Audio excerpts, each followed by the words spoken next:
श्रुतिस्मृतिपुराणानामालयं करुणालयं नमामि भगवत्पादं शङ्करं लोकशङ्करं शङ्कराचार्यं केशवं बादरायणं सूत्रभाष्यकृतौ वन्दे भगवन्तौ पुनः पुनः भारतीकरुणापात्रं भारतीपदभूषणं भारतीपदमारूढं भारतीतीर्थमाश्रये विद्याविनयसम्पन्नं वीतरागं विवेकिनं वन्दे वेदान्ततत्त्वज्ञं विधुशेखरभारती परमं क्लिष्टवेदान्तं परया स्मया गिरा यो मोहयति तं वन्दे परमानन्दभारती। ಜಿಜ್ಞಾಸುಗಳೇ, ನಾವು ಶಂಕರ ಭಗವತ್ಪಾದರ ಪ್ರಕರಣ ಗ್ರಂಥದಲ್ಲಿ ತುಂಬಾ ವಿಶಿಷ್ಟವಾಗಿರುವಂತಹ ಪುಟ್ಟದಾಗಿರುವಂತಹ ಒಂದು ಆತ್ಮಬೋಧ ಎನ್ನುವಂತಹ ಭಗವತ್ಪಾದರ ಒಂದು ತುಂಬಾ ಚಿಕ್ಕದಾದರೂ ವೈಶಿಷ್ಟ್ಯಪೂರ್ಣದಿಂದ ಕೂಡಿರುವಂತಹ ಪ್ರಕರಣ ಗ್ರಂಥದ ವಿಷಯವನ್ನು ನೋಡ್ತಾ ನೋಡ್ತಾ ನಾವು ಪ್ರಾರಂಭದಿಂದ ಈ ಗ್ರಂಥದ ವಿಷಯ ಏನು ಅಂದ್ರೆ ಆತ್ಮದ ಬಗ್ಗೆ ತಿಳಿದುಕೊಳ್ಳುವಂತಹದ್ದು, ಆತ್ಮಜ್ಞಾನ ಎನ್ನುವಂತಹ ವಿಚಾರವನ್ನು ನೋಡಿ ಅದು ಮೋಕ್ಷ ಬೇಕಾಗುವಂಥವರಿಗೆ, ಅಂದ್ರೆ ಮೋಕ್ಷವನ್ನು ಅಪೇಕ್ಷಿಸ ಪಡುವಂಥವರಿಗೆ ತುಂಬಾ ಮಾರ್ಗದರ್ಶಕ ರೂಪವಾಗಿರುವಂತಹ ಗ್ರಂಥ ಅನ್ನೋದನ್ನ ನೋಡಿ ಆಮೇಲೆ ಜ್ಞಾನದ ಹಿರಿಮೆಯನ್ನ, ಹೆಗ್ಗಳಿಕೆಯನ್ನ ನೋಡಿದ್ವಿ. ಜ್ಞಾನದಿಂದಲೇನೆ ಹೇಗೆ ಮೋಕ್ಷಕ್ಕೆ ಅನುಕೂಲವಾಗ್ತದೆ ಅಂತ. ಯಾಕೆ ಅಂದ್ರೆ ಪಾಯಿಂಟ್ ಒಂದು ನೇರವಾಗಿರುವಂತಹ ಮಾರ್ಗ, ಎರಡನೇದ್ದು ನಮಗೆ ಮೋಕ್ಷಕ್ಕೆ ಅಡ್ಡಿ ಏನು ಅಂತಂದ್ರೆ, ಮೋಕ್ಷಕ್ಕೆ ಇರುವಂತಹ ಅಡ್ಡಿ ಅಂದ್ರೆ ನಮ್ಮ ಅಜ್ಞಾನ. ಅಜ್ಞಾನದಿಂದಲೇನೆ ನಾವು ಸಂಸಾರದಲ್ಲಿ ಸಿಕ್ಕಾಕೊಂಡಿದ್ದೀವಿ. ಆ ಅಜ್ಞಾನವನ್ನು ಹೊಡೆದಾಕ್ಬೇಕು ಅಂದ್ರೆ ಅಜ್ಞಾನಕ್ಕೆ ವಿರೋಧವಾಗಿರುವಂತಹದ್ದು ಜ್ಞಾನ, ಜ್ಞಾನದಿಂದಲೇನೆ ಹೊಡೆದಾಕ್ಬೇಕು. ಹಾಗಾಗಿ ಕರ್ಮ, ಭಕ್ತಿ, ಯೋಗ, ಉಪಾಸನ ಅವೆಲ್ಲವೂ ಸ್ವಲ್ಪ ಸುತ್ತಿ ಬಳಸಿ ಮಾರ್ಗ ಆಗ್ತದೆ. ಅವೆಲ್ಲವೂ ಕೊನೆಗೆ ಚಿತ್ತಶುದ್ಧಿ ಮೂಲಕ ಬಂದು ನಿಲ್ಲುವಂತಹದ್ದು ಜ್ಞಾನದ ಮಾರ್ಗದ ಬಾಗಿಲಲ್ಲಿಯೇನೆ, ಹೊಸ್ತಿಲಲ್ಲಿಯೇನೆ ಬಂದು ನಿಲ್ತವೆ. ಆದ್ರಿಂದ ಜ್ಞಾನವೇ ನೇರ ಮಾರ್ಗ ಮತ್ತು ಅಜ್ಞಾನಕ್ಕೆ ವಿರುದ್ಧವಾಗಿರುವುದರಿಂದ ಜ್ಞಾನ ಮಾತ್ರದಿಂದ ಸಾಧ್ಯ ಅನ್ನೋದನ್ನ ನೋಡಿದ್ವಿ. ಅಜ್ಞಾನದಿಂದ ಏನಾಗ್ತದೆ ಅಂತ ಹೇಳಿದ್ರೆ, ನಾನು ಸರ್ವವ್ಯಾಪ್ತಿಯಾಗಿರುವಂತಹ ಆತ್ಮನನ್ನ ನನ್ನ ಶರೀರದಲ್ಲಿ ಮಾತ್ರ ನೋಡ್ತೇನೆ. ಈ ಶರೀರದಲ್ಲಿ ಮಾತ್ರ ನೋಡುವಾಗ ಇದಕ್ಕೆ ನಾನು ಶರೀರ, ಇಂದ್ರಿಯ, ಮನಸ್ಸುಗಳ ಜೊತೆಗೆ ಸೇರಿಸಿ ಜೀವ, ಮನುಷ್ಯ ಇತ್ಯಾದಿಗಳು ನೋಡ್ತಾ ನೋಡ್ತಾ ಸಂಕುಚಿತವಾಗಿ ಬರ್ತೇನೆ. ಯಾವಾಗ ಜ್ಞಾನ ಉದಯ ಆಯ್ತು ಅಥವಾ ಈ ತಪ್ಪು ತಿಳುವಳಿಕೆ ಅನ್ನೋದು ಹೋಯ್ತು, ಅಜ್ಞಾನ ನಾಶವಾಯಿತು, ಆವಾಗ ನಾನು ಮೋಡ ಚದುರಿದಾಗ ಸೂರ್ಯನು ಸ್ಪಷ್ಟವಾಗಿ ಕಾಣುವ ಹಾಗೆ ಆತ್ಮಜ್ಞಾನವು ನನಗೆ ಸ್ಪಷ್ಟವಾಗಿ ಸ್ವಯಂ ಪ್ರಕಾಶವಾಗಿ ತನ್ನಷ್ಟಕ್ಕೆ ತಾನೇ ಗೋಚರಿಸ್ತದೆ ಅಂತ ಹೇಳಿದ್ವಿ. ಗೋಚ ಅಂದ್ರೇನು, ಜೊತೆನು, ಪ್ರಕಾಶ ಅಂದ್ರೇನು, ನಾವು ಜ್ಯೋತಿ ಸ್ವಯಂ ಜ್ಯೋತಿ ಅಂದ್ರೆ ಯಾವ್ದು ಇನ್ನೊಂದನ್ನ ತಿಳಿಸ್ಕೊಡ್ತದೆ ಅದು ಜ್ಯೋತಿ ಅಂತ ಹೇಳಿ. ಅದು ತುಂಬಾ ಸರಣಿಯನ್ನು ನೋಡಿದ್ವಿ. ವಸ್ತು ವಿಷಯ ಜ್ಯೋತಿ, ಅಹಂಕಾರ, ಅಹಂಕಾರಕ್ಕೆ ಎನ್ನುವಂತಹದ್ದು. ಆದ್ರ ಆತ್ಮದು ಜ್ಯೋತಿ ಅಂತ ಹೇಳಿದ್ರೆ ಆತ್ಮಕ್ಕೆ ಬೇರೆ ಜ್ಯೋತಿ ಬೇಕಿಲ್ಲ, ಅದು ಆತ್ಮ ಸ್ವಯಂ ಜ್ಯೋತಿ. ಅದೇ ಈ ಲೋಕದಲ್ಲಿ ಸ್ವಯಂ ಪ್ರಕಾಶ. ಜ್ಞಾನವು ಅಜ್ಞಾನದಿಂದ ಉಂಟಾಗಿರುವಂತಹ ತಪ್ಪು ತಿಳುವಳಿಕೆಗಳನ್ನ, ಅದನ್ನ ಕಶ್ಮಲ ಎನ್ನುವ ಪದದಿಂದ ಬಳಸ್ತಾರೆ. ಆ ಕಶ್ಮಲಗಳನ್ನ ಹೊಡೆದು ಹಾಕಿ, ಯಾವ ರೀತಿ ನೀರಿನಲ್ಲಿರೋ ಕಶ್ಮಲ ಕಥಕ ರೇಣು ಅನ್ನುವಂತಹದ್ದು ಆ ಕಶ್ಮಲಗಳನ್ನೆಲ್ಲವನ್ನು ತೆಗೆದುಕೊಂಡು ತೀರ ಕೆಳಗಡೆ ಹೋಗ್ತದೆ ಅಂದ್ರೆ ನಾಶ ಆಗ್ತದೆ ಅಂತ ಅರ್ಥ. ಹಾಗೆ ಜ್ಞಾನವು ಕೂಡ ಅಜ್ಞಾನದಿಂದ ಉಂಟಾದ ಕಶ್ಮಲಗಳೆಲ್ಲವನ್ನು ನಾಶ ಮಾಡ್ತದೆ. ನಾಶ ಮಾಡಿ ತಾನೂ ನಾಶ ಆಗ್ತದೆ. ಕಥಕ ರೇಣುವು ಕೆಳಗಡೆ ಹೋಗುವಂತೆ ಜ್ಞಾನವು ನಾಶವಾಗ್ತದೆ. ಯಾಕೆ ಜ್ಞಾನ ನಾಶ ಆಗಬೇಕು ಅಂತ ಹೇಳಿದ್ರೆ, ಆತ್ಮವು ಸ್ವಯಂ ಪ್ರಕಾಶವಾಗಿದೆ. ಆತ್ಮವನ್ನು ತಿಳಿಸ್ಕೊಡೋದಕ್ಕೆ ಮತ್ತೊಂದು ಯಾವುದರ ಅಪೇಕ್ಷೆಯೂ ಇಲ್ಲ, ಅದು ತನ್ನಷ್ಟಕ್ಕೆ ತಾನೇ ಗೋಚರವಾಗ್ತದೆ. ಇನ್ನೊಂದು ಜ್ಞಾನ ಇದೆ ಅಂತ ಹೇಳಿದ್ರೆ ಆತ್ಮ ಒಂದು ಮತ್ತು ಅದಕ್ಕೆ ತಿಳಿಸ್ಕೊಡುವಂತಹ ಜ್ಞಾನ ಇನ್ನೊಂದು ಅಂತ ಎರಡು ಅಸ್ತಿತ್ವವನ್ನ, ಎರಡು ಎಂಟಿಟಿಗಳನ್ನ ನಾವು ಒಪ್ಪಬೇಕಾಗ್ತದೆ. ಅದ್ವೈತ ಅದನ್ನ ಒಪ್ಪೋದಿಲ್ಲ. ಯಾಕೆ ಅಂದ್ರೆ ಏಕಮೇವ ದ್ವಿತೀಯಂ ಬ್ರಹ್ಮ ಎನ್ನುವಂತಹ ಉಪನಿಷತ್ ವಾಕ್ಯ ಅಡ್ಡಿ ಬರ್ತದೆ. ಆದ್ರಿಂದ ಇರೋದು ಒಂದೇ ಅಂತ ಹೇಳಿರೋದ್ರಿಂದ ಅದನ್ನು ಆತ್ಮವನ್ನ ತಿಳಿಸ್ಕೊಡುವಂತಹ ಜ್ಞಾನ ಇನ್ನೊಂದಿದೆ ಅಂತ ಹೇಳಲಿಕ್ಕೆ ಬರೋದಿಲ್ಲ. ಆತ್ಮವೇ ಜ್ಞಾನ ಅನ್ನೋದು ಮುಂದೆ ಬರ್ತದೆ. ಇವಾಗ ಆತ್ಮವೇ ಜ್ಞಾನ ಎನ್ನುವಾಗ ಜ್ಞಾನ ಶಬ್ದಕ್ಕೂ ಆತ್ಮವನ್ನು ತಿಳಿಸಿಕೊಡುವಂತಹ ಜ್ಞಾನ ಎನ್ನುವಂತಹ ಜ್ಞಾನ ಶಬ್ದಕ್ಕೂ ವ್ಯತ್ಯಾಸ ಇದೆ. ಏನು ವ್ಯತ್ಯಾಸ ಅಂತ ಕೇಳಿದ್ರೆ, ಆತ್ಮವೇ ಜ್ಞಾನ ಎನ್ನುವಾಗ ಅಲ್ಲಿ ವಿಶೇಷ್ಯ ಜ್ಞಾನ, ಆತ್ಮವನ್ನು ತಿಳಿಸಿಕೊಡುವಂತಹ ಮತ್ತೊಂದು ಜ್ಞಾನ ಅಂತ ಹೇಳಿದಾಗ ಅಲ್ಲಿ ವಿಶೇಷಣ ಜ್ಞಾನ. ವಿಶೇಷ್ಯ ವಿಶೇಷಣ ಅಂದ್ರೆ ಏನು ಅಂದ್ರೆ, ಇವಾಗ ಸಾಧಾರಣ ಇದೆ, ಈ ವಿಚಾರ ಮುಂದೆ ಬರ್ತದೆ, ಅಲ್ಲಿ ಇನ್ನೂ ಹೆಚ್ಚು ಡಿಸ್ಕಸ್ ಮಾಡೋಣ. ಇಲ್ಲಿ ಸುಮ್ಮನೆ ಸೂಚನಾ ರೂಪಕವಾಗಿ ಹೇಳ್ತೇನೆ. ಯಾವುದೇ ಒಂದು ವಿಷಯದ ಜ್ಞಾನ ಅಂತ ಹೇಳಿದ್ರೆ ಗಣಿತದ ಜ್ಞಾನ, ಆಮೇಲೆ ವಿಜ್ಞಾನದ ಜ್ಞಾನ, ಸಂಗೀತದ ಜ್ಞಾನ, ವ್ಯಾಕರಣದ ಜ್ಞಾನ ಅಂತೆಲ್ಲ ನಾವು ಪದ ಪ್ರಯೋಗ ಮಾಡ್ತೀವಿ. ಈ ವ್ಯಾಕರಣ, ಸಂಗೀತ, ಗಣಿತ, ವಿಜ್ಞಾನ ಇವೆಲ್ಲವುಗಳು ವಿಶೇಷಣ ಆಯ್ತು. ಅಂದ್ರೆ ವಿಶೇಷಣ ಉಳ್ಳಂತಹ ಜ್ಞಾನ ಒಂದು. ವಿಶೇಷ ಜ್ಞಾನ ಅಂದ್ರೆ ಅದುವೇ ಸ್ವತಃ ಜ್ಞಾನ.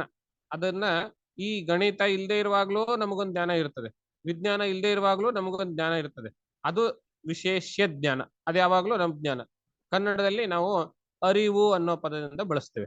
ಅರಿವು ಅನ್ನೋದು ಯಾವಾಗ್ಲೂ ಇದ್ದೇ ಇರ್ತದೆ. ನಮಗ್ ಗಣಿತ ಬಾರದೇ ಇರೋನಿಗೂ ಅರಿವು ಅನ್ನೋದು ಇರ್ತದೆ, ವಿಜ್ಞಾನ ಬಾರದೇ ಇರೋನಿಗೂ ಅರಿವು ಅನ್ನೋದು ಇರ್ತದೆ. ಆ ಅರಿವೇ ಜ್ಞಾನವು ಅಂತ ಸಂಸ್ಕೃತದಲ್ಲಿ ಹೇಳಿ, ಅದುವೇನೆ ನಾವು ಆತ್ಮ ಅಂತ ಹೇಳ್ತೇವೆ. ಆ ಅರಿವು ಯಾವುದು ಅಂದ್ರೆ ಅದುವೇ ಆತ್ಮ ಅಂತ. ಒಟ್ಟಾರೆ ಪಾಯಿಂಟ್ ಏನು ಇಲ್ಲಿ ಅಂತ ಹೇಳಿದ್ರೆ, ಇಲ್ಲಿ ಆತ್ಮ ಮತ್ತು ಜ್ಞಾನ ಅಂತ ಎರಡು ಬೇರೆ ಬೇರೆ ವಸ್ತುಗಳು ಅಥವಾ ಎರಡು ಬೇರೆ ಬೇರೆ ಅಸ್ತಿತ್ವಗಳು ಇಲ್ಲದೇನೆ ಯಾವುದು ಆತ್ಮವನ್ನ ತಿಳಿಸ್ಕೊಡೋದಕ್ಕೆ ಸಹಕಾರಿಯಾಗಿತ್ತೋ ಆ ಜ್ಞಾನವು ತಾನೂ ನಾಶವಾಗಿ ಆತ್ಮದಲ್ಲಿಯೇನೆ ಒಂದಾಗ್ತದೆ ಅಂತ ನಾವು ತಿಳಿದುಕೊಳ್ಬೇಕು. ಆವಾಗ ಆತ್ಮ ಒಂದೇ ಉಳಿಯುತ್ತದೆ. ಕೃತ್ವಾ ಜ್ಞಾನಂ ಸ್ವಯಂ ನಶ್ಯೇತ್ ಅಂತ, ಜ್ಞಾನವನ್ನು ಉಂಟು ಮಾಡಿ ಆತ್ಮದ ಬಗ್ಗೆ ನಮಗೆ ತಿಳಿಸ್ಕೊಟ್ಟು ಅದು ತನ್ನಷ್ಟಕ್ಕೆ ತಾನೂ ಲಯವಾಗ್ತದೆ.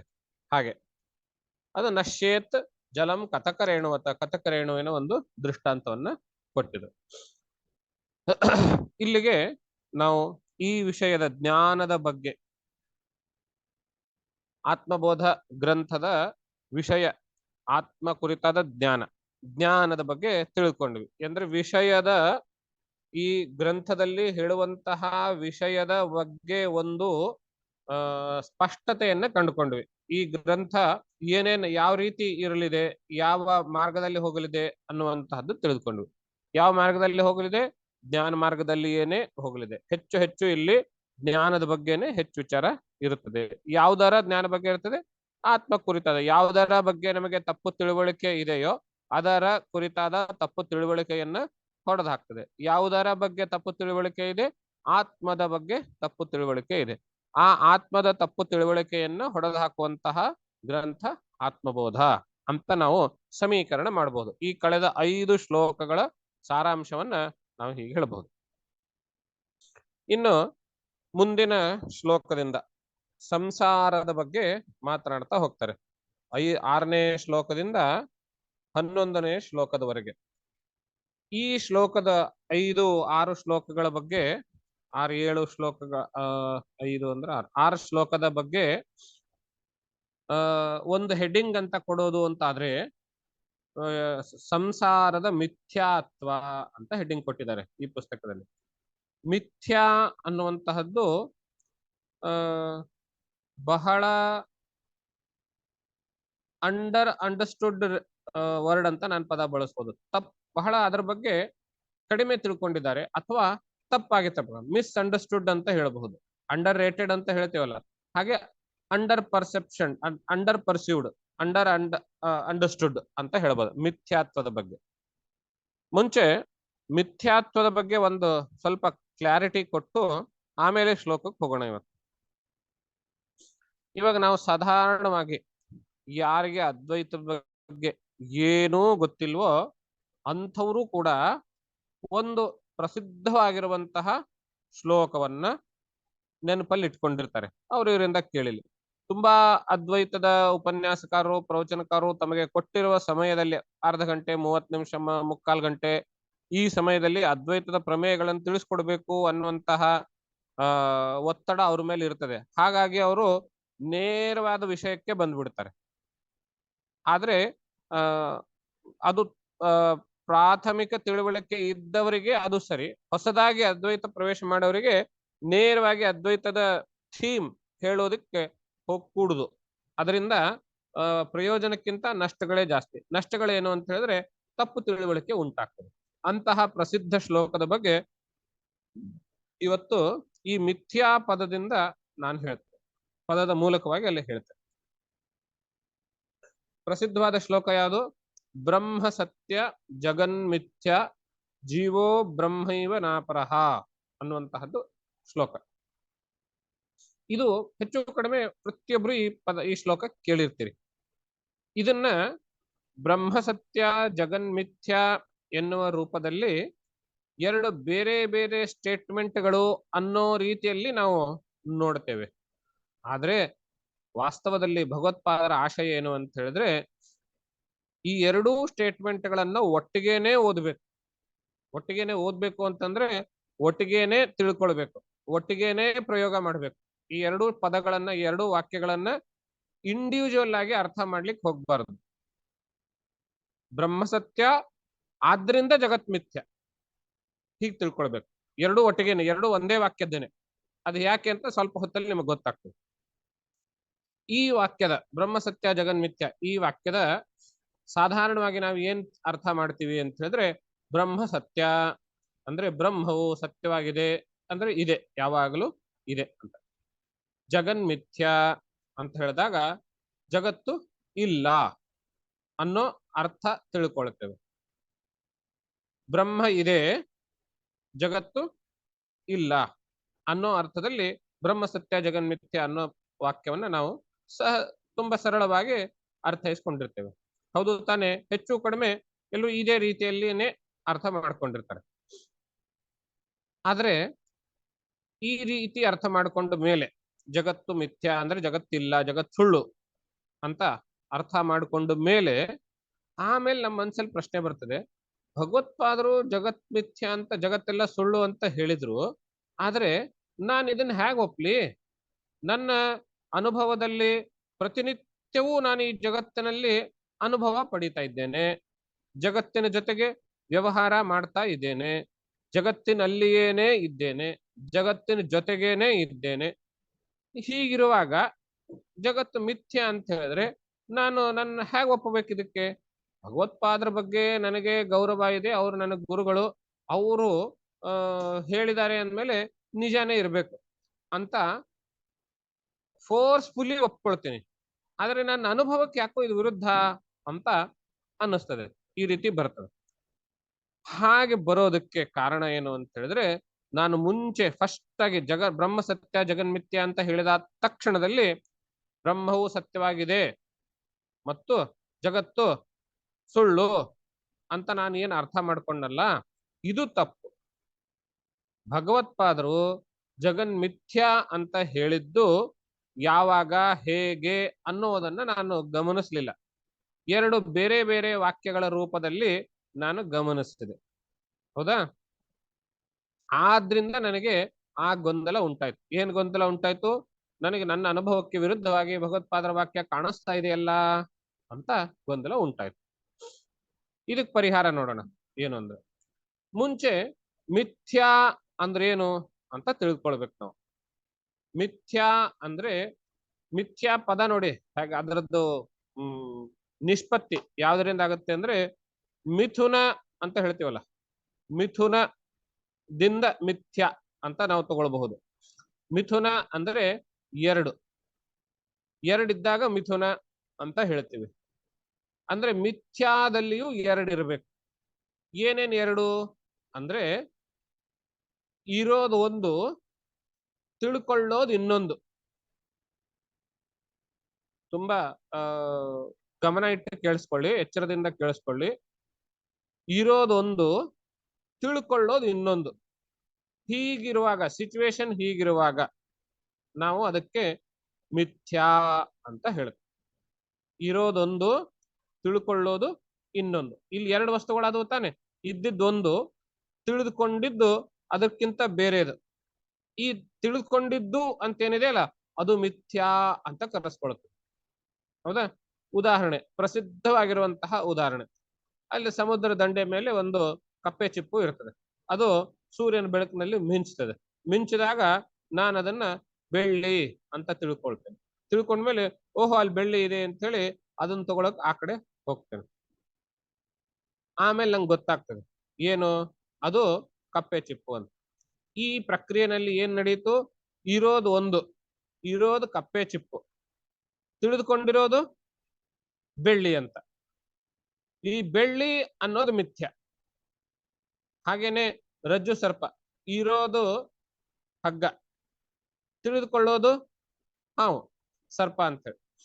ಅಂದ್ರೆ ಈಗ ತಿಳಿದುಕೊಂಡಿರೋದು ಮಿಥ್ಯ, ಹೌದಾ? ಇರೋದೊಂದು, ತಿಳಿದುಕೊಂಡಿರೋ ಇನ್ನೊಂದು, ಇದ್ದದ್ದನ್ನು ಬಿಟ್ಟು ಇನ್ನೊಂದು ತಿಳಿದುಕೊಳ್ಳೋದು ಅಂತ ಏನಿದೆಯಲ್ಲ ಅದು ಮಿಥ್ಯಾ ಅಂತ ಕರೆಸ್ಬೋದು.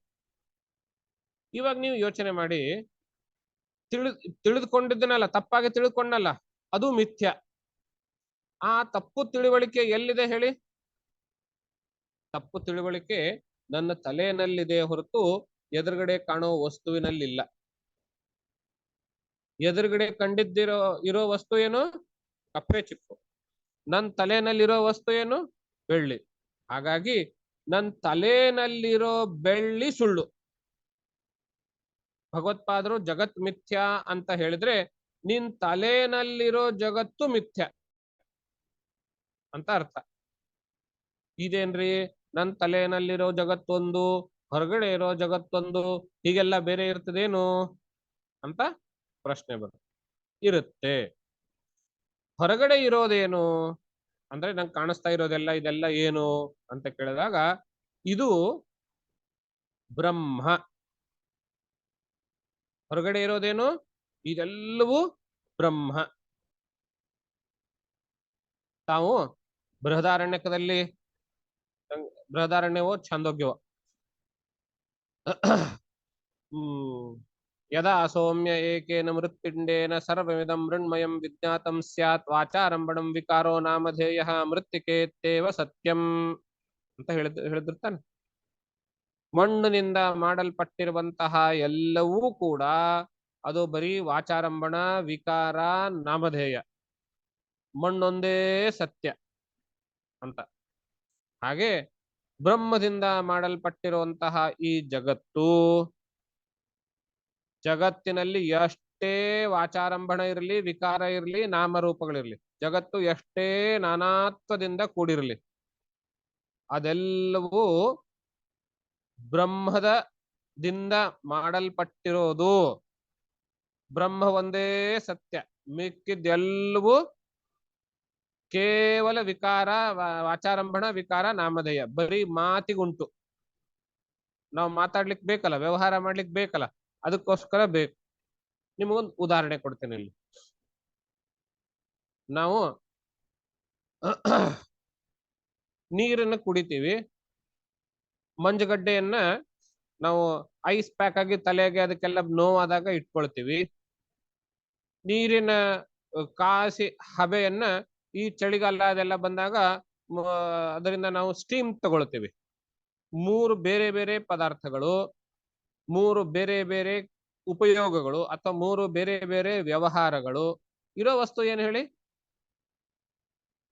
ಇರೋ ವಸ್ತು H2O ಮಾತ್ರ. ಯಾವ ರೀತಿ ನೀರು, ಮಂಜುಗಡ್ಡೆ, ಹಬೆ ಬೇರೆ ಬೇರೆಯಾಗಿದ್ರೂನುವೆ, ಬೇರೆ ಬೇರೆ ಕೆಲಸ ಮಾಡ್ತಾ ಇದ್ರೂನುವೆ, ನಾವು ಸ್ವಲ್ಪ ಫಿಸಿಕ್ಸ್ ಗೊತ್ತಿರೋನು ಅಲ್ಲಿ ನೀರು, ಹಬೆ, ಮಂಜುಗಡ್ಡೆ ಎಲ್ಲ ಸುಳ್ಕಣಯ್ಯ, ಅಲ್ಲಿರೋದು H2O ಒಂದೇನೆ ಅಂತ ಹೇಳಿದ್ರೆ ನಾವು ಒಪ್ತೀವೋ ಒಪ್ಪೋದಿಲ್ವೋ? ನಾವೆಲ್ಲರೂ ಹೈಸ್ಕೂಲ್ ಓದಿದವರೇ ಇದ್ದೀವಿ, ಫಿಸಿಕ್ಸ್ ಬಗ್ಗೆ ಸ್ವಲ್ಪ ಇಷ್ಟು ಗೊತ್ತು. ಆದ್ರಿಂದ ನಾವೇನು ಹೇಳ್ತೀವಿ? ಹೌದು, ನೀವು ಹೇಳಿದ್ ಸರಿ ಇದೆ, ಅಲ್ಲಿರೋದು ಬರೀ H2O ಒಂದೇ, ನೀರು, ಮಂಜುಗಡ್ಡೆ, ಹಬೆ ಎಲ್ಲ ಸುಮ್ಮನೆ ಹೆಸರಿಗೆ ಅಂತ ಹೇಳ್ತೀವಿ ತಾನೆ. ಹಾಗೆ ಬ್ರಹ್ಮ ಒಂದೇ ಸತ್ಯ. ಬ್ರಹ್ಮದಿಂದ ಮಾಡಲ್ಪಟ್ಟಿರುವಂತಹ ಮಿಕ್ಕಿದ ಎಲ್ಲವೂ ಕೂಡ ಅದು ಬರೀ ಹೆಸರಿಗೆ ಅಂದ್ರೇನೆ ವಾಚಾರಂಭಣ. ಅದು ಬರೇ ಬೇರೆ ಬೇರೆ ಆಕಾರಗಳು ಅಂದ್ರೇನೆ ಅದು ವಿಕಾರ. ಒಂದೊಂದು ಆಕಾರಕ್ಕೆ ಒಂದೊಂದು ಹೆಸರು, ಅದು ನಾಮಧೇಯ. ವಾಚಾರಂಭಣ, ವಿಕಾರ, ನಾಮಧೇಯ. ಮೂಲವಾಗಿ ಇರೋದೇನು? ಮೃತ್ತಿಕೇತ್ತೇವ ಸತ್ಯಂ, ಮಣ್ಣೊಂದೇ ಸತ್ಯ ಅಂತ. ಅಂದ್ರೆ ನಾವೇನ್ ನೋಡಿದ್ವಿ? ಈ ಜಗತ್ತು ಯಾವುದರಿಂದ ಮಾಡಲ್ಪಟ್ಟಿದೆ? ಬ್ರಹ್ಮದಿಂದ ಮಾಡಲ್ಪಟ್ಟಿದೆ.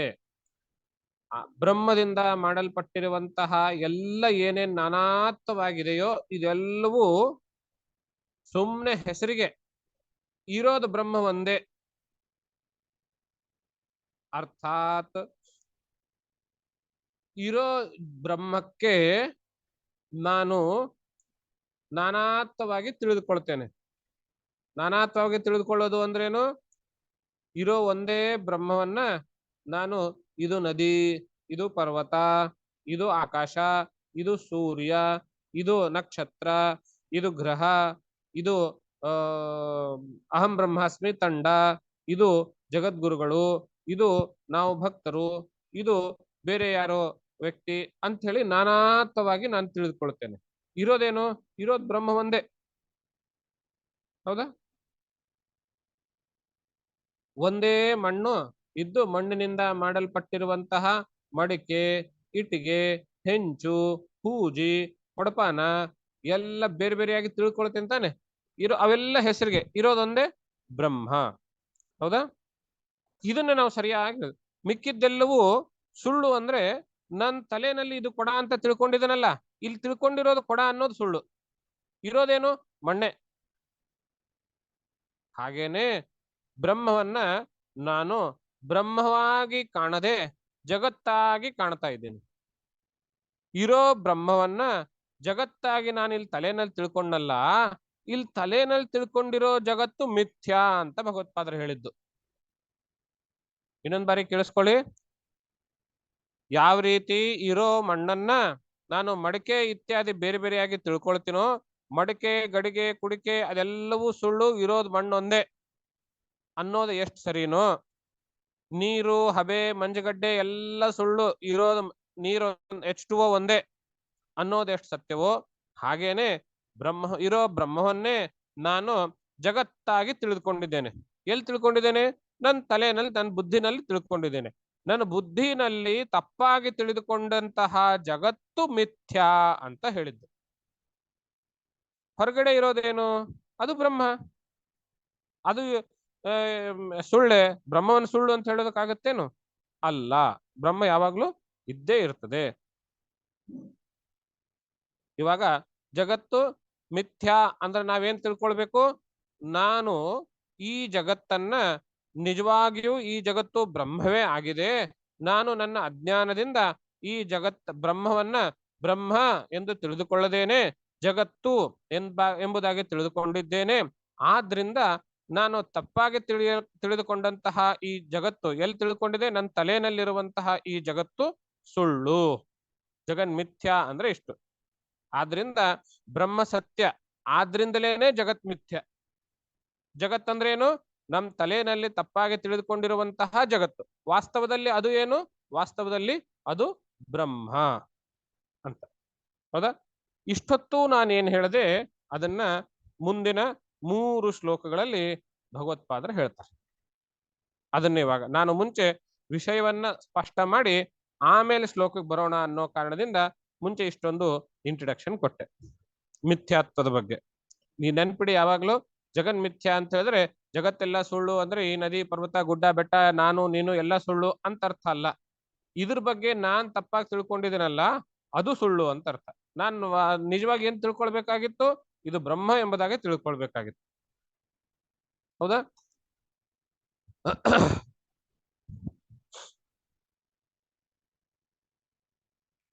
ಸಂಸಾರ ಸ್ವಪ್ನತುಲ್ಯೋ ಹಿ ರಾಗದ್ವೇಷಾದಿ ಸಂಕುಲಃ ಸ್ವಕಾಲೇ ಸತ್ಯವದ್ಭಾತಿ ಪ್ರಬೋಧೆ ಸತ್ಯ ಸದ್ಭವೇತ್ ಅಂತ ಶ್ಲೋಕ 6ನೇದ್ದು.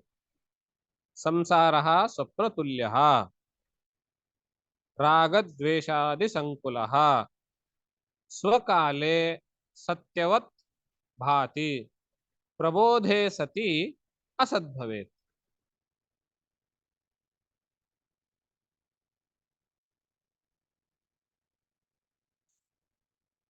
ಸರಿ ಇದೆ. ದೇರ್ ಇಸ್ ನೋ ಅನಾತ್ಮ. ಅನಾತ್ಮ ಅನ್ನುವಂತಹದ್ದು ಯಾವುದೋ ಒಂದು ವಸ್ತು ಇರೋದಕ್ಕೆ ಸಾಧ್ಯನೇ ಇಲ್ಲ.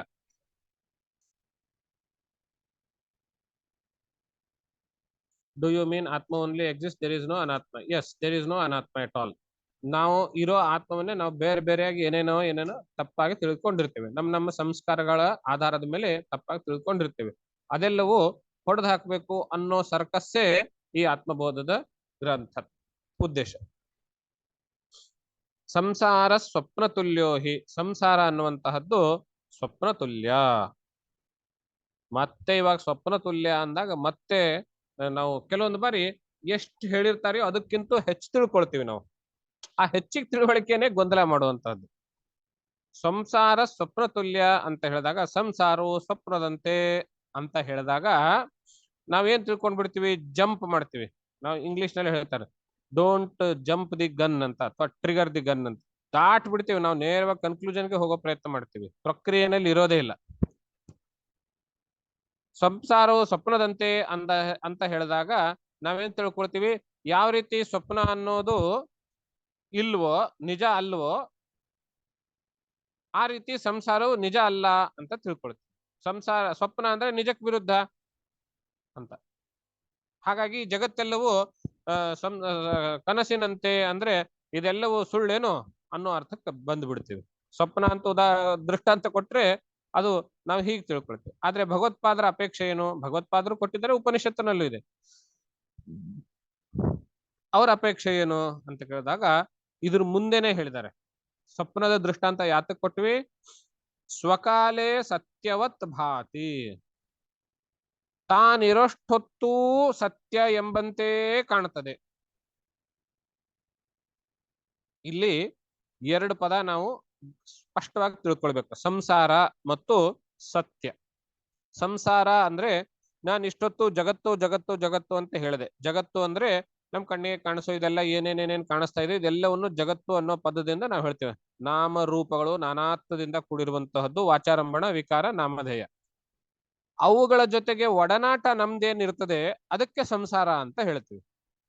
ಅಲ್ಲಿ ಒಂದು ಸ್ತ್ರೀ ಇದ್ದಾಳೆ, ಅದು ಆ ಸ್ತ್ರೀಯನ್ನು ಸ್ತ್ರೀಯಾಗಿ ಮಾತ್ರ ನೋಡಿದ್ರೆ ಅದು ಜಗತ್ತಿನ ಒಂದು ಭಾಗ ಅಂತ ಇಟ್ಕೊಳ್ಳಿ. ಅವಳು ನನ್ನ ಹೆಂಡತಿ, ನನ್ನ ತಾಯಿ, ನನ್ನ ಮಗಳು, ನನ್ನ ತಂಗಿ, ಅಕ್ಕ ಅಂತೆಲ್ಲ ನೋಡಿದಾಗ ಅವಳ ಜೊತೆಗೆ ನನ್ನ ಒಡನಾಟ, ಅವಾಗ ಸಂಸಾರ ಅಂತ ಆಗುತ್ತೆ. ಇದು ಎದುರುಗಡೆ ಇರೋದು ಒಂದು ಮನೆ, ಆ ಮನೆಯನ್ನು ಮನೆಯಾಗಿ ಮಾತ್ರ ನೋಡಿದ್ರೆ ಅದು ಜಗತ್ತು. ಇದು ನನ್ನ ಮನೆ, ನಾನು ಕಟ್ಟಿಸಿದ ಮನೆ, ನಾನು ಕೊಂಡುಕೊಂಡ ಮನೆ, ನಾನು ಇದರಲ್ಲಿ ವಾಸಿಸ್ತೇನೆ ಅನ್ನುವಂತಹ ರೀತಿ ಆ ಮನೆಗೂ ನನಗೂ ಒಡನಾಟ ಹುಟ್ಟಿದಾಗ ಅದು ಸಂಸಾರ ಅಂತ ಆಗ್ತದೆ. ಭಗವತ್ಪಾದರು ಇಲ್ಲಿ ತುಂಬಾ ಎಚ್ಚರಿಕೆಯಿಂದ ಅಥವಾ ನಮ್ಮೆಲ್ಲರ ಮೇಲಿನ ಕರುಣೆಯಿಂದ ಸ್ಪಷ್ಟವಾದ ಪದ ಬಳಸಿದ್ದೇನು ಅಂದ್ರೆ ಸಂಸಾರ. ಈ ಜಗತ್ತುಗಳ ಜೊತೆಗೆ ಇಡುವಂತಹ, ಜಗತ್ತಿನಲ್ಲಿರುವಂತಹ ಪದಾರ್ಥಗಳ ಜೊತೆ ಇರುವಂತಹ ಒಡನಾಟ, ನನ್ನ ಒಡನಾಟ ಏನಿದೆ ಅದು ಸ್ವಪ್ನ ತುಲ್ಯ. ಈ ಒಡನಾಟ ಯಾವುದರಿಂದ ಕೂಡಿದೆ? ರಾಗದ್ವೇಷಾದಿ ಸಂಕುಲ, ಪ್ರೀತಿ ಮತ್ತು ದ್ವೇಷ ಇವುಗಳಿಂದ ಕೂಡಿದೆ. ಸುಖ ದುಃಖ, ಪ್ರೀತಿ ದ್ವೇಷ, ಲಾಭ ನಷ್ಟ ಇವುಗಳಿಂದ ಕೂಡಿದೆ. ಬೇಕು ಬೇಡ, ನನಗ್ ಬೇಕು ಆದ್ರಿಂದ ರಾಗ, ನನಗೆ ಬೇಡ ಆದ್ರಿಂದ ದ್ವೇಷ, ಅಥವಾ ರಾಗ ಆದ್ರಿಂದ ನಂಗೆ ಬೇಕು, ದ್ವೇಷ ಆದ್ರಿಂದ ನಂಗೆ ಬೇಡ. ರಾಗ ದ್ವೇಷಗಳಿಂದ ಕೂಡಿರುವಂತಹ ಈ ಸಂಸಾರವು ಸ್ವಪ್ನ ತುಲ್ಯ, ಸ್ವಪ್ನದಂತೆ. ಸ್ವಪ್ನದಂತೆ ಅಂದ್ರೆ ಸುಳ್ಳು ಅಂತ ಅರ್ಥಕ್ಕೆ ಜಂಪ್ ಮಾಡ್ಬೇಕಾಗಿಲ್ಲ. ಸ್ವಕಾಲೇ ಸತ್ಯವತ್ ಭಾತಿ, ತಾನಿರೋಷ್ಟೊತ್ತು ಸತ್ಯ ಎಂಬಂತೆ ಕಾಣುತ್ತದೆ. ಸತ್ಯವತ್, ಸತ್ಯ ಎಂಬಂತೆ ಕಾಣುತ್ತದೆ. ಸತ್ಯ ಎಂಬಂತೆ ಅಂತ ಹೇಳಿದಾಗ ಸತ್ಯವೇ ಸತ್ಯವಾಗಿ ಕಾಣುತ್ತೆ ಅಂತ ಹೇಳಿಲ್ಲ, ಸತ್ಯವೆಂಬಂತೆ, ಸತ್ಯದಂತೆ ಕಾಣುತ್ತದೆ. ನಾವು ಯಾವಾಗ ಅಂತೆ ಅಂತ ಹೇಳ್ತೀವಿ ಅದು ಬೇರೆ ಇದು ಬೇರೆ ಅಂತ ಗೊತ್ತಾಗ್ತದೆ. ನೀವು ಸೇಮ್ ಅವರು ರಾಮರಾಯರ್ ಥರಾನೇ ಕಾಣ್ತೀರ ಅಂತ ಹೇಳಿದಾಗ ಇವನು ಬೇರೆ ರಾಮರಾಯನ್ ಬೇರೆ ಅಂತ ಆಯ್ತಲ್ಲ. ಹಾಗೆ ಸತ್ಯದಂತೆ ಕಾಣ್ತವೆ ಅಂತ ಹೇಳಿದಾಗ ಸತ್ಯವೇ ಬೇರೆ ಇದು ಬೇರೆ ಅಂತ ಆಯ್ತು ಅದ್ರಲ್ಲಿ. ಇವಾಗ ಸತ್ಯ ಅಂದ್ರೆ ಏನು ಅಂತ ಪ್ರಶ್ನೆ ಬರುತ್ತೆ. ಸತ್ಯ ಅಂದ್ರೆ ಈ ಸತ್ಯ ಅಂದ್ರೆ ಗೊತ್ತಿಲ್ವೇ? ಇದೆ ನಾವು ಅಂತ ಹೇಳ್ತೀವಿ. ಆದ್ರೆ ಸ್ಪಷ್ಟವಾದ ಡೆಫಿನೇಷನ್ ಭಗವತ್ಪಾದರು ತೈತ್ರಿಯ ಉಪನಿಷತ್ತಿನಲ್ಲಿ ಭಾಷ್ಯದಲ್ಲಿ ಕೊಡ್ತಾರೆ. ಏನ್ ಹೇಳ್ತಾರೆ ಸತ್ಯಕ್ಕೆ ಡೆಫಿನೇಷನ್? ಯದ್ರೂಪೇಣ ಯನ್ನಿಶ್ಚಿತಂ ತದ್ರೂಪಂ ಯನ್ನ ವ್ಯಭಿಚರತಿ ತದ್ ಸತ್ಯಂ ಅಂತ. ಯಾವುದು ಒಂದು ಬಾರಿ ಒಂದು ರೂಪದಿಂದ ಕಾಣಿಸ್ಕೊಳುತ್ತೋ ಆ ರೂಪವನ್ನ ಯಾವತ್ತಿಗೂ ಬಿಟ್ಕೊಡೋದಿಲ್ವೋ ಅದು ಸತ್ಯ ಅಂತ ಅರ್ಥ. ಇದರ ಸಾರಾಂಶ ಏನು? ಯಾವುದು ಯಾವತ್ತಿಗೂ ಬದಲಾವಣೆ ಆಗೋದಿಲ್ವೋ ಅದು ಸತ್ಯ ಅಂತ. ಸತ್ಯ ಅಂದ್ರೇನು? ಬದಲಾವಣೆ ಆಗದೇ ಇರೋದು. ಮನ್ಸಿಗೆ ಮಾಡ್ಕೊಳ್ಳಿ, ಸತ್ಯ ಅಂದ್ರೆ ಬದಲಾವಣೆ ಆಗದೇ ಇರೋದು. ಇದ್ರ ವಿರುದ್ಧ ಪದ ಹೇಳಿ, ಅಸತ್ಯ. ಅಸತ್ಯದ ಅರ್ಥ ಏನಾಯ್ತು ಇವಾಗ? ಬದಲಾವಣೆ ಆಗತಾ ಇರೋದು. ಇರೋದು ಎರಡು ಕಡೆ ಕಾಮನ್. ಒಂದು ಸತ್ಯ ಅನ್ನೋದು ಬದಲಾವಣೆ ಆಗತಾ ಇದೆ, ಅಸತ್ಯ ಅನ್ನೋದು ಸತ್ಯ ಅನ್ನೋದು ಬದಲಾವಣೆ ಆಗದೇ ಇದೆ, ಅಸತ್ಯ ಅನ್ನೋದು ಬದಲಾವಣೆ ಆಗತಾ ಇದೆ, ಒಟ್ಟಾರೆ ಇದೆ. ಗಮನ ಮನ್ಸಿಗೆ ಬಂತ? ಇದು ಗಮನಕ್ಕೆ ತಂದ್ಕೊಳ್ಳಿ.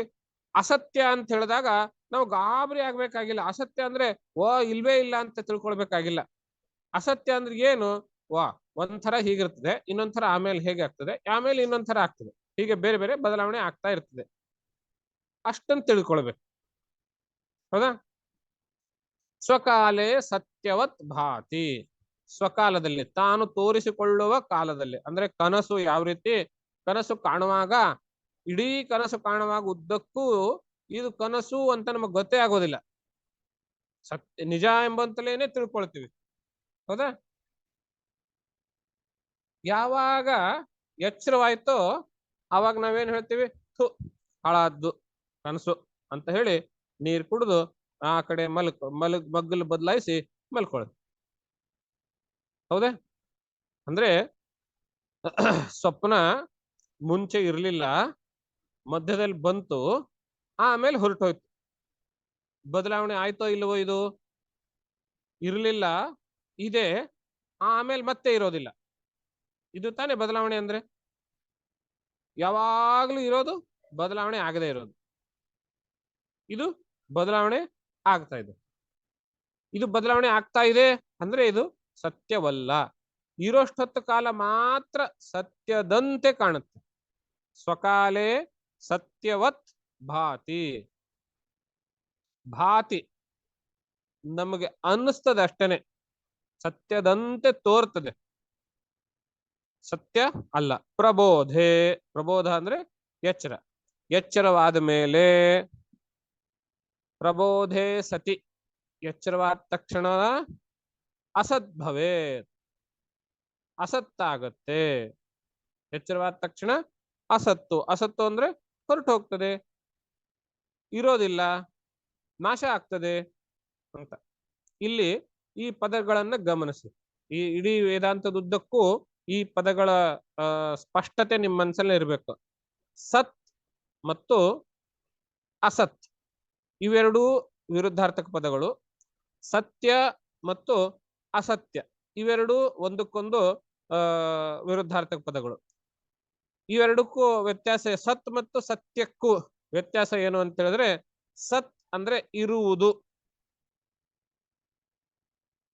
ಸತ್ಯ ಅಂದ್ರೆ ಬದಲಾವಣೆ ಆಗದೆ ಇರುವುದು. ಸತ್ ಅಂದ್ರೆ ಇರುವುದು, ಸತ್ಯ ಅಂದ್ರೆ ಬದಲಾವಣೆ ಆಗದೆ ಇರುವುದು. ಸತ್ತಾ ಅಂತ ಒಂದು ಪದ ಬರ್ತದೆ. ಸತ್ತಾ ಅಂದ್ರೆ ಇರುವಿಕೆಯ ಸ್ವಭಾವ, ಇರುವಿಕೆಯ ಅನುಭವ, ಇರುವಿಕೆಯ ಭಾವ. ಸತ್ ತಾ, ಸತ್ತ ಅಂತ. ಇಲ್ಲಿ ಅಸತ್ ಭವೇತ್, ಅದು ನಾಶ ಆಗೋಗುತ್ತದೆ. ಅಸತ್ ಅಂದ್ರೆ ಇಲ್ಲದೆ ಇರುವುದು, ಇರುವುದರ ವಿರುದ್ಧ. ಸತ್ ಅಂದ್ರೆ ಇರುವುದು, ಅದರ ವಿರುದ್ಧ ಇಲ್ಲ. ಸತ್ಯ ಅಂದ್ರೆ ಬದಲಾವಣೆ ಆಗದೆ ಇರುವುದು, ಅಸತ್ಯ ಅಂದ್ರೆ ಬದಲಾವಣೆ ಆಗುತ್ತಾ ಇರುವುದು. ಯಾವ ರೀತಿ? ಕನಸು ಎಚ್ಚರವಾದ ಮೇಲೆ ನಾಶ ಆಗಿ ಹೋಗ್ತದೆ, ಅಸತ್ ಭವೇತ್, ಹೊರಟೇ ಹೋಗ್ತದೆ, ನಾಶನೇ ಆಗ್ತದೆ, ಇಲ್ಲವಾಗುತ್ತೆ. ಆ ರೀತಿ ಈ ಜಗತ್ತು, ಸಂಸಾರ ಅನ್ನುವಂತಹದ್ದು ನಾವು ಎಚ್ಚರವಾಗುವವರೆಗೂ ಸ್ವಪ್ನ ಇರುತ್ತೆ ತಾನೆ. ಇಲ್ಲಿ ಎಚ್ಚರ ಅಂದ್ರೆ ಏನು? ಜ್ಞಾನ. ನಾವು ಕಳೆದ 5 ಶ್ಲೋಕಗಳಲ್ಲಿ ಜ್ಞಾನದ ಬಗ್ಗೆ ಮಾತಾಡಿದ್ವಿ ತಾನೆ. ಇವಾಗ ಅದನ್ನ ಮತ್ತೆ ಅದನ್ನ ಬಿಟ್ಟು ಮುಂದೆ ಹೋಗೋದಿಲ್ಲ. ಅಂದ್ರೆ ಹಿಂದಿನ ಶ್ಲೋಕಕ್ಕೂ ಮುಂದಿನ ಶ್ಲೋಕಕ್ಕೂ ಸಂಬಂಧ ಇದೆ. ಈ ಪ್ರಕರಣದುದ್ದಕ್ಕೂ ನಾವು ಹಾಗೆ ನೋಡ್ತೀವಿ. ಜ್ಞಾನ ಪ್ರಬೋಧ ಅಂದ್ರೆ ಇಲ್ಲಿ ಜ್ಞಾನ. ಜ್ಞಾನ ಉಂಟಾದ ಮೇಲೆ ಯಾವ ರೀತಿ ಎಚ್ಚರವಾದ ಮೇಲೆ ಸ್ವಪ್ನ ನಾಶ, ಹಾಗೆ ಜ್ಞಾನ ಉಂಟಾದ ಮೇಲೆ ಅಜ್ಞಾನದಿಂದ ಬಂದಂತಹ ಎಲ್ಲಾ ಕಶ್ಮಲಗಳು, ಅದರ ಜೊತೆಗೆ ತಪ್ಪು ತಿಳುವಳಿಕೆಗಳು, ಮಿಥ್ಯಾತ್ವ ಎಲ್ಲವೂ ನಾಶ. ಎಲ್ಲವೂ ನಾಶವಾದ ಮೇಲೆ ಉಳಿಯೋದೇನು? ಬ್ರಹ್ಮ ಒಂದೇ, ಆತ್ಮ ಒಂದೇ. ಬ್ರಹ್ಮ ಅಂತ ಇಟ್ಕೊಳ್ಳಿ, ಆತ್ಮ ಅಂತ ಇಟ್ಕೊಳ್ಳಿ, ಯಾವ್ದಾದ್ರು ಒಂದು. ವಿತ್ ರೆಫರೆನ್ಸ್ ಟು ಜಗತ್ ನಾನು ಮಾತಾಡಿದಾಗ ಅದಕ್ಕೆ ಬ್ರಹ್ಮ ಅಂತ ಹೇಳ್ತೀನಿ. ವಿತ್ ರೆಫರೆನ್ಸ್ ಟು ಸೆಲ್ಫ್ ಮಾತಾಡಿದಾಗ ಆತ್ಮ ಅಂತ ಹೇಳ್ತೀನಿ. ಒಂದೇನೆ ಎರಡು.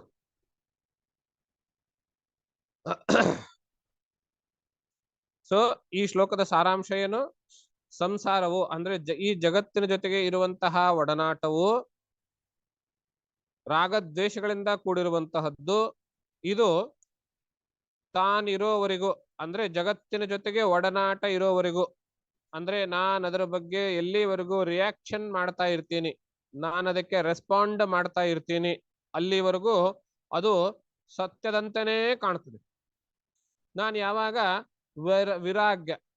ವಿರಾಗ ಅಂತ ನೋಡಿದ್ವಲ್ಲ ನಾವು ಸಮಾಧಿ ಷಟ್ಕ ಸಾಧನ ಚತುಷ್ಟಯದಲ್ಲಿ, ಅದಕ್ಕೆ ರೆಸ್ಪಾಂಡ್, ಅದರಲ್ಲಿ ಸಮಾಧಿ ಷಟ್ಕ ಸಂಪತ್ತಿನಲ್ಲಿ 6ನೇದ್ದು ಸಮಾಧಾನ, ರೆಸ್ಪಾಂಡ್ ಮಾಡೋದನ್ನ ಬಿಟ್ಬಿಟ್ರೆ ಅವಾಗ ಎಲ್ಲವೂ ನಿಧಾನಕ್ಕಾಗಿ ವೈರಾಗ್ಯಕ್ಕೆ ಹೋಗ್ತದೆ. ಆಮೇಲೆ ಅದ್ರ ಬಗ್ಗೆ ನಮಗೆ ವ್ಯಾಮೋಹ ಬೇಕು ಅನ್ನುವಂಥದ್ದು ಏನು ಹೇಳೋದಿಲ್ಲ. ಅವಾಗ ಇದೆಲ್ಲ ಸುಳ್ಳು ಅಂತ ನಮಗೆ ಮನದಟ್ಟಾಗ್ತದೆ. ಆದ್ರಿಂದ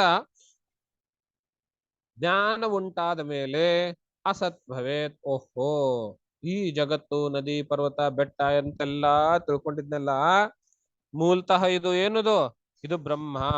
ಒಂದು ಬಾರಿ ಇದು ಬ್ರಹ್ಮ ಅಂತ ಗೊತ್ತಾದ್ಮೇಲೆ ನಾನು ಆವಾಗ ಈ ಬ್ರಹ್ಮ ಜಗತ್ತಿಗೆ ಇದು ನದಿ ಪರ್ವತ ಬೆಟ್ಟ ಅಂತ ಹೇಳಿ ಬೇರೆ ಬೇರೆ ನೋಡ್ತೀನೇನು? ಸರ್ವಂ ಖಲ್ವಿದಂ ಬ್ರಹ್ಮ ಎನ್ನುವುದಾಗೆ ನೋಡ್ತೀನಿ. ಇದೆಲ್ಲವೂ ಬ್ರಹ್ಮವೇ, ಇದೆಲ್ಲವೂ ಬ್ರಹ್ಮವೇ ಎಂಬುದಾಗಿ ನೋಡ್ತೇನೆ.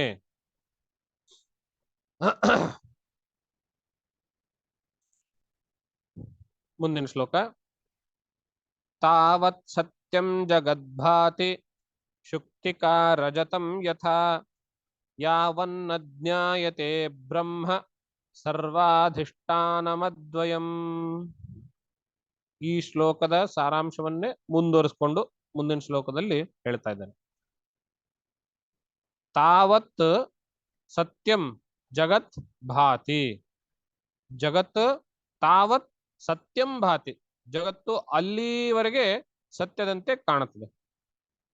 ಹೇಗೆ ಅಂದ್ರೆ ಶುಕ್ತಿಕಾ ರಜತಂ ಯಥಾ, ನಾನು ಈಗಾಗಲೇ ಉದಾಹರಣೆ ಕೊಟ್ಟಂತೆ ಕಪ್ಪೆ ಚಿಪ್ಪು ಬೆಳ್ಳಿಯ ಥರ, ಕಪ್ಪೆ ಚಿಪ್ಪು ಬೆಳ್ಳಿಯ ಥರ ಕಂಡಂತೆ ಜಗತ್ತು ಸತ್ಯದಂತೆ ಕಾಣುತ್ತೆ.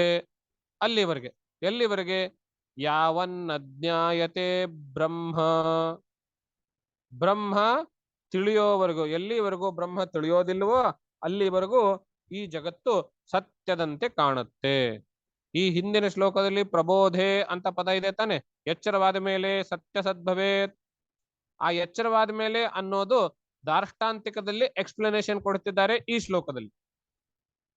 ಸ್ವಪ್ನದ ದೃಷ್ಟಾಂತದಲ್ಲಿ ಎಚ್ಚರ, ದಾರ್ಷ್ಟಾಂತದಲ್ಲಿ ಅಂದ್ರೆ ಯಾವುದಕ್ಕೆ ದೃಷ್ಟಾಂತ ಕೊಟ್ಟಿದೀವೋ ಅದು ದಾರ್ಷ್ಟಾಂತ್ಯ, ಯಾವುದಕ್ಕೆ ಉಪಮಾನ ಕೊಟ್ಟಿದ್ದೀವೆಯೋ ಅದು ಉಪಮೇಯ ಆಗುತ್ತೆ ತಾನೆ. ಹಾಗೆ ಪ್ರಬೋಧೆ ಅನ್ನೋದು ಉಪಮಾನದಲ್ಲಿ, ಎಚ್ಚರದಲ್ಲಿ.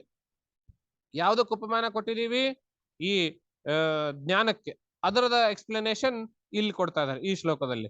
ಹೇಗೆ ಅಂದ್ರೆ ಎಲ್ಲಿವರೆಗೂ ಬ್ರಹ್ಮನ ಜ್ಞಾಯತೆ, ಎಲ್ಲಿವರೆಗೂ ಬ್ರಹ್ಮದ ಜ್ಞಾನ ಉಂಟಾಗೋದಿಲ್ವೋ, ಬ್ರಹ್ಮದ ಬಗ್ಗೆ ನಮಗೆ ಸ್ಪಷ್ಟವಾದ ಅರಿವು ಉಂಟಾಗೋದಿಲ್ವೋ ಅಲ್ಲಿವರೆಗೂ ಈ ಜಗತ್ತು ನಮಗೆ ಸತ್ಯದಂತೆ ಕಾಣುತ್ತೆ. ಹೇಗೆ? ಶುಕ್ತಿಕಾ ರಜತಂ ಯಥಾ, ಕಪ್ಪೆ ಚಿಪ್ಪು ಬೆಳ್ಳಿಯ ಥರ. ಎಲ್ಲಿವರೆಗೂ ಸಮುದ್ರ ದಂಡೆ ಮೇಲೆ ವಾಕಿಂಗ್ ಹೋಗ್ತಾ ಇದ್ದೀವಿ, ನದಿ ದಂಡೆ ಅಂತ ಇಟ್ಕೊಳ್ಳಿ, ದೂರದಲ್ಲಿ ಒಂದಿಷ್ಟು ಹೊಳಪು ಕಾಣ್ತು. ಹೊಳಪು ಕಂಡಾದ ತಕ್ಷಣ ನೆಲದ ಮೇಲೆ ಒಂಚೂರು ಹೊಳಪು ಕಾಣ್ತು. ಹೊಳಪು ಕಂಡಾದ ತಕ್ಷಣ ಅದು ಬೆಳ್ಳಗಿರೋದನ್ನ ನೋಡಿ, ಓಹೋ ಅಲ್ಲಿ ಯಾರೋ ಬೆಳ್ಳಿ ಕಾಯಿನ್, ಪಾಪ ಯಾರ್ದೋ ಶ್ರಾದ್ದ ಏನೋ ಮಾಡೋದಕ್ಕೆ ದಾನ, ಸಮುದ್ರ ದಾನ ಏನೋ ಮಾಡ್ಲಿಕ್ಕೆ ಬಂದಿದ್ದಾರೆ. ಅವರು ಬೆಳ್ಳಿ ಕಾಯಿನ್ಗಳನ್ನ ಸಮುದ್ರಕ್ಕೆ ಅರ್ಪಣೆ ಮಾಡಿದ್ದಾರೆ. ಸಮುದ್ರದ ಅಲೆ ಆ ಕಾಯಿನ್ಗಳನ್ನ ಎತ್ಕೊಂಡು ದಂಡೆಗೆ ತಂದು ಹಾಕಿದೆ. ನನ್ನ ಅದೃಷ್ಟ, ಇವತ್ ಕಾಯಿನ್ ಸಿಕ್ತು ಅಂತೆಲ್ಲಾ ಮನಸ್ಸಿನಲ್ಲಿ ಯೋಚನೆ ಮಾಡ್ಕೊಂಡು ಆ ಬೆಳ್ಳಿ ಕಾಯಿನ್ ಕಡೆ, ಆ ಶೈನಿಂಗ್ ಎಲ್ಲಿ ಬಂದಿತ್ತು ಅಲ್ಲಿ ಕಡೆ ಹೋಗ್ತೇನೆ. ಹೋದ್ಮೇಲೆ ಬಗ್ಗಿ ನೋಡಿದ್ರೆ ಗೊತ್ತಾಗಿದ್ದೇನು? ಕಪ್ಪೆ ಚಿಪ್ಪು. ಥೂ, ಅಲ್ಲಿಂದ ಸುಮ್ಮನೆ ಓಡ್ಕೊಂಡು ಬಂದಲ್ಲ ಇಲ್ಲಿವರೆಗೂ ಅಂತ ಬೇಜಾರು ಮಾಡ್ಕೊಂಡು ಹೋಗ್ತೇನೆ. ಹೌದಾ? ಇವಾಗ ದೂರದಲ್ಲಿ ಅದು ಹೊಳೆಯೋದನ್ನ ನೋಡಿಬಿಟ್ಟು ನಾನು ಬೆಳ್ಳಿ ಅಂತ ಮನಸ್ಸಿನಲ್ಲಿ ಇಟ್ಕೊಂಡ ಮೇಲೆ ನನ್ನ ಮನಸ್ಸಿನಲ್ಲಿ ಇಷ್ಟೊಂದೆಲ್ಲಾ ವಿಚಾರಗಳು ಬಂದು ಹೋಯ್ತಲ್ಲ. ಯಾರೋ ಶ್ರಾದ್ದ ಮಾಡ್ಲಿಕ್ಕೆ ಬಂದಿದ್ರು, ಅವರು ರಜತದ ಕಾಯಿನ್ಗಳನ್ನ ಅಲ್ಲಿ ಹಾಕಿದ್ರು, ಅದು ಸಮುದ್ರ ದಂಡೆ ಮೇಲೆ ಬಂದು ಈ ಕಡೆ ಬಂದಿರಬಹುದು, ಅದು ನನಗ್ ಸಿಕ್ತು, ನಂದ್ ಅದೃಷ್ಟ, ಹಾಗೆ ಹೀಗೆಲ್ಲ ಯೋಚನೆ ಮಾಡಿದ್ದಲ್ಲ. ಇದೆಲ್ಲ ಸಂಸಾರ. ಈ ಸಂಸಾರ ಯಾವ್ದ್ರ ಮೇಲೆ ನಿಂತಿದೆ? ತಪ್ಪು ತಿಳುವಳಿಕೆಯ ಮೇಲೆ ನಿಂತಿದೆ. ಏನ್ ತಪ್ಪು ತಿಳುವಳಿಕೆ? ಅದು ನನ್ನ ಬೇಕಾಗಿರೋದು ಒಂದು ವಸ್ತುವನ್ನ ನಾನು ಮನಸ್ಸಿನಲ್ಲಿ ಕಲ್ಪನೆ ಮಾಡ್ಕೊಂಡೆ, ಬೆಳ್ಳಿ, ಅದು ಹೊಳಪಿನ ಸಾಮಾನ್ಯ ಧರ್ಮ ಇರೋದ್ರಿಂದ ನಾನು ಬೆಳ್ಳಿ ಅಂತ ತಪ್ಪು ತಿಳ್ಕೊಂಡೆ. ನಾನು ಇಷ್ಟೆಲ್ಲ ಮನಸ್ಸಿನಲ್ಲಿ ಕಥೆ ಕಟ್ತಾ ಇದ್ದೇನಲ್ಲ, ಆವಾಗ ಆ ಕಥೆ ಕಟ್ಟುವಾಗ ನಾನು ಆ ಬೆಳ್ಳಿ ಕಡೆ ಓಡ್ತಾ ಇದ್ದೀನಿ. ಓಡುವಾಗ ಅದೇನದು? ಬೆಳ್ಳಿನೇ. ಅಲ್ಲಿ ಹೋಗಿ ನೋಡಿದ ಮೇಲೆ ಏನದು? ಕಪ್ಪೆ ಚಿಪ್ಪು. ಅಲ್ಲಿ ಹೋಗಿ ನೋಡಿದ ಮೇಲೆ ಕಪ್ಪೆ ಚಿಪ್ಪು. ಹಾಗಾಗಿ ಇವಾಗ ನನ್ನ ದೃಷ್ಟಿನಲ್ಲಿ ನಾನು ಬೆಳ್ಳಿ ಕಾಯಿನ್ ಸಂಗ್ರಹ ಮಾಡ್ತಾ ಹೋಗ್ತಾ ಇದ್ದೀನಿ ಅಂತ ಖುಷಿಯಾಗಿ ಹೋಗ್ತಾ ಇದ್ದೆ. ಆಮೇಲೆ ಅದು ಕಪ್ಪೆ ಚಿಪ್ಪು ಅಂತ ಗೊತ್ತಾಯ್ತು, ನಂಗೆ ದುಃಖ ಆಯ್ತು. ಹೌದಾ? ಇವಾಗ ನನ್ನ ದೃಷ್ಟಿ ಬಿಟ್ಬಿಟ್ಟು ಥರ್ಡ್ ಪರ್ಸನ್ ದೃಷ್ಟಿಯಿಂದ ನೋಡಿ. ಇವನು ಅಲ್ಲಿ ವಾಕಿಂಗ್ ಬರೋಕ್ಕಿಂತ ಮುಂಚೆ ಆ ಕಪ್ಪೆ ಚಿಪ್ಪು ಅಲ್ಲೇ ಇತ್ತಾ? ಆವಾಗ ಅದು ಏನಾಗಿತ್ತು? ಕಪ್ಪೆ ಚಿಪ್ಪೆ ಆಗಿತ್ತು. ಇವನ್ ವಾಕಿಂಗ್ ಬರುವಾಗ ಅದು ಹೊಳಪ್ ಕಂಡಾಗ ಇವನ್ ಮನಸ್ಸಿನಲ್ಲಿ ಬೆಳ್ಳಿ ಅಂತ ಆಸೆ ಹುಟ್ಕೊಳ್ತು. ಬೆಳ್ಳಿ ಅಂತ ಇವನ್ ಮನಸ್ಸಿನಲ್ಲಿ ತಪ್ಪು ತಿಳುವಳಿಕೆ ಜಾಗೃತವಾಯಿತು. ಇವನ ಮನಸ್ಸಲ್ಲಿ ತಪ್ಪು ತಿಳುವಳಿಕೆ ಜಾಗೃತವಾದಾಗ ಅದೇನಾಗಿತ್ತು? ವಾಸ್ತವದಲ್ಲಿ ಅದು ಆವಾಗ್ಲೂ ಕಪ್ಪೆ ಚಿಪ್ಪೆ ಆಗಿತ್ತು. ಇವನು ಆ ತಪ್ಪು ತಿಳುವಳಿಕೆ ಆಧಾರದ ಮೇಲೆ ಮನಸ್ಸಿನಲ್ಲಿ ಮಂಡಿಗೆ ಕಟ್ಕೊಂಡಾಗ್ಲೂ ಅದೇನಾಗಿತ್ತು? ಅದು ಕಪ್ಪೆ ಚಿಪ್ಪೆ ಆಗಿತ್ತು. ಅದನ್ನ ಹತ್ರ ಬಂದು ಓಡ್ಕೊಂಡು ಬರುವಾಗ್ಲೂ ಅದು ಕಪ್ಪೆ ಚಿಪ್ಪೆ ಆಗಿತ್ತು. ಓಡ್ಕೊಂಡು ಬಂದ ಮೇಲೆ ಕಪ್ಪೆ ಚಿಪ್ಪು ಅಂತ ಅವನು ತಿಳ್ಕೊಂಡ ನಂತರನೂ ಅದು ಕಪ್ಪೆ ಚಿಪ್ಪೆ ಆಗಿತ್ತು. ಅಂದ್ರೆ ಕಪ್ಪೆ ಚಿಪ್ಪು ತನ್ನ ಪಾಡಿಗೆ ಅದಿದೆ. ನಾನೇ ಮಿಸ್ಟೇಕ್ ಮಾಡ್ಕೊಂಡು, ನಾನೇ ಏನೇನೋ ಕನಸುಗಳನ್ನು ತಕ್ಕೊಂಡು ಆಮೇಲೆ ನಾನೇ ಕರೆಕ್ಷನ್ ಮಾಡ್ಕೊಂಡೆ. ಮಿಸ್ಟೇಕ್ ಆದಾಗ ಏನೇನೋ ಕನಸುಗಳು, ದೊಡ್ಡ ಆಸೆಗಳು, ಹಾಗೆ ಹೀಗೆಲ್ಲ ಕರೆಕ್ಷನ್ ಮಾಡ್ಕೊಂಡಾಗ ಅದೆಲ್ಲ ನಾಶ. ಏನೇನ್ ಮನಸ್ಸಿನಲ್ಲಿ ಕಟ್ಕೊಂಡಿದ್ನಲ್ಲ ಸಂಸಾರ, ಅದೆಲ್ಲ ನಾಶ. ಹೌದಾ? ಇಷ್ಟ ಅರ್ಥ ಆದ್ಮೇಲೆ ಇವಾಗ ಮೇನ್ ಪಾಯಿಂಟ್, ಸರ್ವಾಧಿಷ್ಠಾನಮದ್ವಯಂ. ಎಲ್ಲಕ್ಕೂ ಅಧಿಷ್ಠಾನವಾಗಿರುವಂತಹ, ಅದ್ವಯವಾಗಿರುವಂತಹ ಬ್ರಹ್ಮ ತಿಳಿದುಕೊಳ್ಳುವವರೆಗೂ ಸರ್ವಾಧಿಷ್ಠಾನ, ಎಲ್ಲಕ್ಕೂ ಅಧಿಷ್ಠಾನ ಅಂದ್ರೇನು? ಅಂದ್ರೆ ಇವನು ಯಾವ್ದನ್ ಬೆಳ್ಳಿ ಅಂತ ತಿಳ್ಕೊಂಡಿದ್ದನೋ ಆ ಬೆಳ್ಳಿಯ ಅಸ್ತಿತ್ವ ಯಾವುದರ ಮೇಲೆ ನಿಂತಿದೆ ಹೇಳಿ? ಕಪ್ಪೆ ಚಿಪ್ಪಿನ ಮೇಲೆ ನಿಂತಿದೆ. ಅಕಸ್ಮಾತ್ ಅಲ್ಲಿ ಕಪ್ಪೆ ಚಿಪ್ಪು ಇಲ್ಲದೆ ಇದ್ರೆ ಇವನ್ ಬೆಳ್ಳಿ ಅಂತ ಹೇಗೆ ತಿಳ್ಕೊಳ್ತಾನೆ? ಇಲ್ಲ. ಹೌದಾ? ಆಮೇಲೆ ಬೆಳ್ಳಿ ಅಂತ ತಿಳಿದುಕೊಂಡು ಇವನ್ ಮನಸ್ಸಲ್ಲೇ ಮಂಡಿಗೆ ಕಟ್ಟುವಾಗ ಅದು ಕಪ್ಪೆ ಚಿಪ್ಪೆ. ಆಮೇಲೆ ತಪ್ಪು ತಿಳುವಳಿಕೆಯನ್ನು ಹೊಡೆದು ಹಾಕುವಾಗ ಅದು ಕಪ್ಪೆ ಚಿಪ್ಪೆ. ಅಂದ್ರೆ ಈ ತಪ್ಪು ತಿಳುವಳಿಕೆಯ ಆಧಾರದ ಮೇಲೆ ಹುಟ್ಟಿರುವಂತಹ ಸಂಸಾರಕ್ಕೆ ಅಧಿಷ್ಠಾನ ಯಾವುದು? ಅದು ಕಪ್ಪೆ ಚಿಪ್ಪು. ಅರ್ಥಾತ್ ದಾರ್ಷ್ಟಾಂತ್ಯದಲ್ಲಿ ಅಂದ್ರೆ ಉಪಮೇಯದಲ್ಲಿ ನಾವು ಈ ಜಗತ್ತು ಅಂತ ತಪ್ಪು ತಿಳುವಳಿಕೆ ಮಾಡಿಕೊಂಡು ಅದ್ರ ಜೊತೆಗೆ ಒಡನಾಟ ಮಾಡಿ ಸಂಸಾರ ಅಂತೆಲ್ಲ ಮಾಡ್ತೀವಲ್ವಾ, ಅದಕ್ಕೆ ಆಧಾರ ಯಾವುದು? ಬ್ರಹ್ಮವೇ. ಅದು ಹೇಗಿದೆ? ಅದ್ವಯಂ. ತನಗಿಂತ ಇನ್ನೊಂದು ಯಾವುದೂ ಇಲ್ವೇ ಇಲ್ಲ. ಅದಕ್ಕೆ ತನಗೆ ಎರಡನೇದಾದ ಇನ್ನೊಂದು ಯಾವುದೂ ಇಲ್ವೇ ಇಲ್ಲ. ಅಂದ್ರೆ ಇರೋದೊಂದೇ, ತಾನೊಂದೇ. ಅಂತ. ಸರ್ವಾಧಿಷ್ಠಾನಂ, ಎಲ್ಲಕ್ಕೂ ಆಶ್ರಯ ಆಗಿರೋದು, ಅಧಿಷ್ಠಾನ ಆಗಿರೋದು ಮತ್ತು ಅದ್ವಯವಾಗಿರೋದು, ಒಂದೇ ಒಂದಾಗಿರೋದು. ಅಂತಹ ಬ್ರಹ್ಮವನ್ನ ಎಲ್ಲಿವರೆಗೂ ನಾನು ತಿಳ್ಕೊಳ್ಳೋದಿಲ್ವೋ ಅಲ್ಲಿವರೆಗೂ ಜಗತ್ತಾಗೆ ಕಾಣ್ತೇನೆ. ಎಲ್ಲಿವರೆಗೂ ನಾನು ಆ ಕಪ್ಪೆ ಚಿಪ್ಪಿನ ಹತ್ರ ಹೋಗಿ ಅದನ್ನು ಕಪ್ಪೆ ಚಿಪ್ಪು ಅಂತ ತಿಳ್ಕೊಳ್ಳೋದಿಲ್ವೋ ಅಲ್ಲಿವರೆಗೂ ನಾನು ಬೆಳ್ಳಿ ಅಂತಲೇನೇ ಭಾವಿಸುತ್ತೇನೆ. ಮನಸ್ಸಿಗೆ ಬಂತ? ಅರ್ಥಾತ್ ಈ ಸಂಸಾರದ ಮಿಥ್ಯಾತ್ವ ಯಾವುದರ ಆಧಾರದ ಮೇಲೆ ನಿಂತಿದೆ? ನನ್ನ ತಪ್ಪು ತಿಳುವಳಿಕೆ ಆಧಾರದ ಮೇಲೆ ನಿಂತಿದೆ. ಅದನ್ನೇ ನಾನು ಸರಿಯಾಗಿ ತಿಳಿದುಕೊಳ್ಳಬೇಕು. ಎಲ್ಲಿವರೆಗೂ ಸರಿಯಾಗಿ ತಿಳ್ಕೊಳ್ಳೋದಿಲ್ಲವರೆಗೂ ಅಲ್ಲಿವರೆಗೂ ಇದು ಮಿಥ್ಯಾ, ನನಗೆ ಸತ್ಯದಂತೆ ಕಾಣುತ್ತೆ, ಆಮೇಲೆ ಅದು ಮಿಥ್ಯಾ ಅನ್ನೋದು ಸ್ಪಷ್ಟವಾಗಿ ತಿಳ್ಕೊಂಡ್ವು. ಇನ್ನೂ ಒಂದು 3-4 ಶ್ಲೋಕಗಳು ಇದೇ ವಿಷಯದ ಮೇಲೆ ಮುಂದೆ ಬರುತ್ತದೆ. ಅದನ್ನ ನಾವು ಮುಂದಿನ ಕ್ಲಾಸಲ್ಲಿ ಮುಂದುವರಿಸೋಣ. ಇಲ್ಲಿಗೆ ಈ 2 ಶ್ಲೋಕಗಳು ನಾನು ತಮ್ಮೆಲ್ಲರ ಹೃದಯ ಕಮಲಿರುವಂತಹ ಆತ್ಮನಲ್ಲಿ ಅರ್ಪಿಸಿ ವಾಣಿಗೆ ವಿರಾಮವನ್ನು ನೀಡ್ತೇನೆ. ಓಂ ಸ್ವಸ್ತಿ.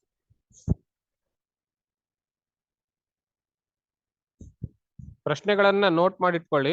ಇವಾಗ 9:20 ಸಮಯ ಮೀರಿತು. ಮುಂದಿನ ಕ್ಲಾಸಲ್ಲಿ ಮುಂಚೆ ಪ್ರಶ್ನೆನೇ ಕೇಳೋಣ, ಆಮೇಲೆ ಮುಂದಿನ ಕ್ಲಾಸ್ ನೋಡೋಣ. ಸರಿನಾ? ಇವಾಗ ಕ್ಲೋಸ್ ಮಾಡ್ತೀನಿ.